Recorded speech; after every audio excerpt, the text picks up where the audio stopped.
రాకేష్ జుంజున్వాలా ఈ పేరు విన్నారా? ఈయన్ని ఇండియన్ వారెన్ బఫెట్ అంటారు. ప్రపంచంలో స్టాక్ మార్కెట్లో ఎక్కువ డబ్బు సంపాదించింది వారెన్ బఫెట్. ప్రపంచంలో రెండవ ధనవంతుడు. భారతదేశం నుంచి స్టాక్ మార్కెట్లో బాగా డబ్బు సంపాదించిన వచ్చి రాకేష్ జుంజున్వాలా. ఈయన 14 ఏళ్ల వయసులోనే ఇన్వెస్ట్మెంట్ స్టార్ట్ చేసి దాదాపు 60,000 కోట్ల రూపాయలు స్టాక్ మార్కెట్ ద్వారా సంపాదించాడు. అంత గ్రేట్ ఛాంపియన్ ఇతను. ఇతను అతి చిన్న వయసులోనే చనిపోయాడు. తాను 61, 62 ఏళ్ల వయసులోనే అనేక జబ్బులతో పడి చనిపోయాడు. ఆయన చనిపోతూ ఒక స్టేట్మెంట్ ఇచ్చాడు. నేను పందిలాగా తిన్నాను, విపరీతంగా డబ్బు సంపాదించాను, డబ్బు మీద తిండి మీద యావదప్ప నా ఆరోగ్యం మీద దృష్టి పెట్టకపోవటం వల్లనే నేను చనిపోతున్నాను. ప్రతి ఒక్కరూ డబ్బుతో పాటుగా ఆరోగ్యాన్ని కూడా సంపాదించుకోండి అని రాకేష్ జుంజున్వాలా తన మాటల్లో చెప్పాడు.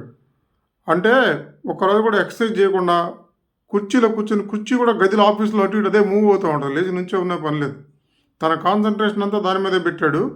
గంటకు ఒక కాఫీ, నిమిషానికి ఒక స్వీటు, విపరీతమైన ఫుడ్ అవైలబిలిటీలో పెట్టుకొని ఎప్పుడు తింటూ ఉండడం, తినడం ఎంటర్టైన్మెంట్గా మార్చుకున్నాడు ఆయన.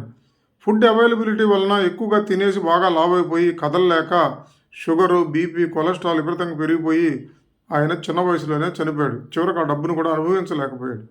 దీని అర్థం ఏంటంటే అన్నిటికన్నా ముఖ్యమైనది ఆరోగ్యం. కాబట్టి ఆరోగ్యం బాగుండాలంటే తిండి అదుపులో ఉండాలి.